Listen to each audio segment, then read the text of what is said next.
今時今日嘅社會咧，千祈唔好俾人覺得你有錢啊！尤其咧係又退咗休又中意旅遊嘅人，一個唔覺意，分分鐘棺材本都冇埋。今日同大家分享關於大灣區投資車位防中伏嘅話題。如果你或者你屋企人都有過呢個諗法，記得睇完呢條片並且轉發俾屋企嘅長者，避免上當受騙啊！我係君鼎智 Alan， 一個做咗8年地產嘅 agent。我講嘅嘢咧未必好聽，但係每一句都有機會幫到你。早排咧，東張西望就發布咗一支影片啦，係關於香港人參加大灣區睇樓團中伏嘅事。其中我就睇到謝三同埋溫太呢兩個案例啦。未睇過但想了解更加清楚嘅，可以自行去搜索下。咁啊，條片主要講嘅就係以下幾個點啦。第一個點，因為接到電話營銷，其中講嘅咧係可以參加佢哋嘅免費旅遊團，其實係睇樓團嚟嘅。咁人哋就話到咧可以包車飛、酒店同埋食飯。所以咧，佢哋就參加咗啦。但係點咧？參團嘅過程中就睇到啲充電樁車位回報率好高。咁啊，其中啊提到咧，最高可以高達29%嘅回報。心喐喐就落咗手啦。咁啊，其中咧，阿溫睇佢哋就買咗3個車位，用咗39萬。咁啊，如果你係買單個咧，就係16萬8一個。你買3個就同你打個折上折咁樣，其實都算優質客戶噶啦。但係如果對比另外一位阿謝生嚟講咧，我覺得阿溫睇就只不過係客仔嚟嘅啫。因為咧，阿謝生就使咗249萬，一口氣就買咗15個車位。對於中介嚟講咧，就係15套嘅佣金。咁啊，佢哋買嘅過程中，銷售人員就講到話喺深中通道通車之後咧，越車南下好勁啊！新能源汽車咧又係趨勢喎。咁啊，投資車位咧就最抵玩啦。另外仲有個重點係咩咧？佢哋就講到話，目前得中三可以賣俾香港嘅，跟住每個月車位咧仲喺度不斷咁樣升價，遲啲就買唔到啦。第三點，買完攞到收益先知，一個車位每個月得20蚊嘅回報。買嗰時咧又冇認真睇過合同咧，後來一睇先知合同上車位嘅價錢咧係1萬幾到2萬幾一個。咁我會用行內人嘅角度咧同大家分析下車位呢樣嘢，尤其係各位中意旅遊嘅朋友，請你一定要耐心聽我講完。首先咧，關於香港人喺大灣區買樓嘅中伏個案之中啊，性質最惡劣嘅就一定係車位啦。中伏之後最難受嘅，亦都係車位，因為你喺其他位中伏咧，人哋可能會同你一齊去鬧中介，但係你喺車位度中伏，人哋係唔會可憐你嘅，反而可能會話你自己貪心、自己傻。雖然一個車位你只係付出10幾萬，遠遠咧就比唔上你買一層住宅單位，甚至乎係公寓單位嘅總銀碼。但係住宅同公寓，即使係衰喺自己手上，至少你最後咧仲可以攞嚟住乃至出租。但係投資車位咧，基本上你係用唔到嘅，而且作為車位業主，你一樣需要交車位管理費。假如你租唔出去，你每個月仲需要不斷支付成本喺呢件事上。咁有人會話咧，咁我轉手賣出去咪得咯？你要知嘅係咧，房產買賣最難轉手嘅產品之一，亦都係車位。轉手難度仲高過商鋪同埋公寓添。車位呢樣嘢咧，喺性質上可以分為2種，一種係人防車位，一種係產權車位。產權車位其實就係帶有產權嘅車位，你可以自由買賣啦、出租啦、抵押啦，亦都有產權證書俾到你。人防車位就唔同啦，人防車位係唔可以轉手出售嘅。因為佢嘅產權係屬於國家，發展商咧只能係出租或者話贈送嗰個使用權俾業主。跟住點解會有國家產權嘅嘢喺小區度呢？因為人防車位嘅前身就係人防工程，佢最大嘅功能就係當發生天災人禍或者話戰爭嘅時候，人防車位就係用嚟避難嘅位置。如果你用產權車位同人防車位去做價值上嘅對比嘅話咧，其實都冇得比較嘅。如果買樓，你只能係選擇產權車位。跟住車位形態又有好多種啦，比如子母車位啦、女士車位啦、微型車位啦、機械車位啦，仲有車庫啦。咁啊，呢啲嘅價錢咧，主要就係睇尺寸同埋配置。然之後喺國內人，我哋可以買嘅車位一般就2種，一種係小區嘅車位，另一種係商場嘅車位。先講小區車位。無論你係住宅定係公寓，大部分嘅車位都只有業主先可以買。所以如果你係想要投資車位呢樣嘢咧，小區車位最主要就睇2個指標，一個係車位比例，另一個係入住率。車位比例咧，比如話呢個小區一共有1000伙人家啦，就提供咗2000個車位，咁啊車位肯定就係唔值錢噶啦，因為供應太足夠啦。常規小區咧都係1:1乃至到1:1.2，係比較常態同埋合理嘅。入住率咧，如果規劃上有1000伙人家，佢配備1000個車位，然後入住率唔夠70%嘅，同樣車位係唔值錢嘅。然之後就係商場嘅車位啦，咁啊呢一樣發展商係有可能攞出嚟賣嘅。睇呢個咧就簡單好多啦，你就睇商場嘅規模同埋周邊嘅人流量就得啦。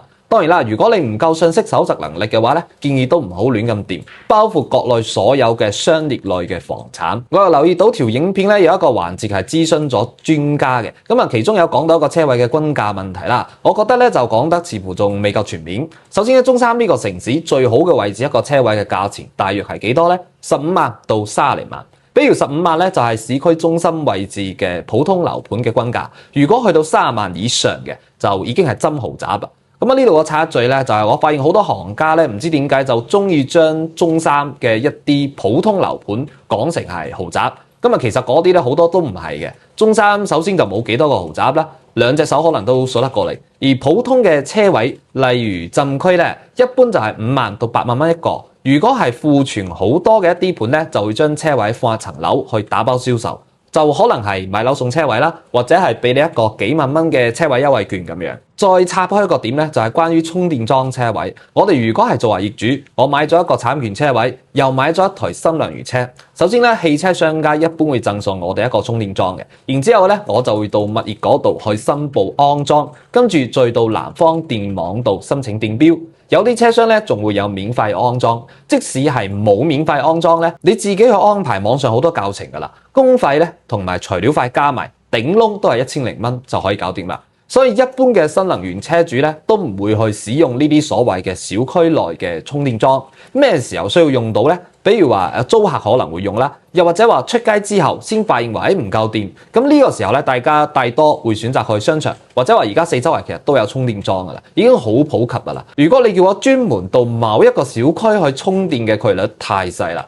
咁呢啲呃人投資車位嘅手法咧，一般有以下幾種啦。第一，免費參加，承諾車飛、船飛、酒店、飲食，最誇張嘅可能飛機票都可以幫你包埋。點解呢？呢啲就係典型嘅收益大於付出啦。因為假如我包10個人嘅費用，只要有1個人埋單，最終我都係賺嘅。但係我又要講翻句，如果你自己唔自覺，就係想貪到人哋嗰啲免費嘅嘢呢，其實最後大家都唔會撐你嘅，可能出事之後大部分仲鬧翻你添。所以咧，如果你聽到朋友推薦話免費睇樓團嗰時，一定要問清問楚。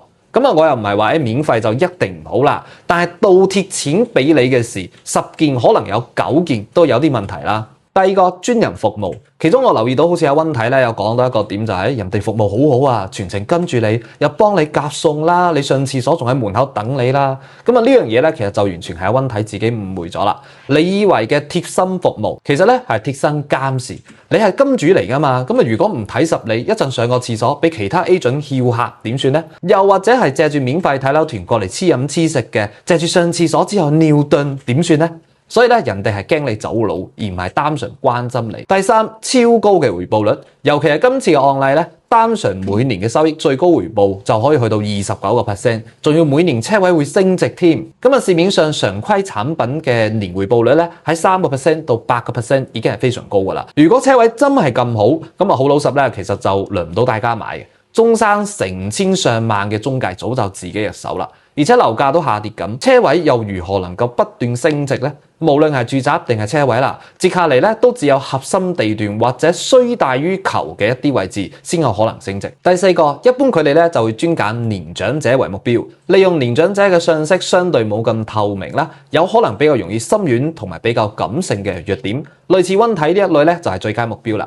中介對客戶特別好呢件事咧係有嘅，但係如果只係對你好，但缺乏足夠嘅專業能力同埋基本嘅職業道德嘅話咧，就變成糖衣炮彈啦。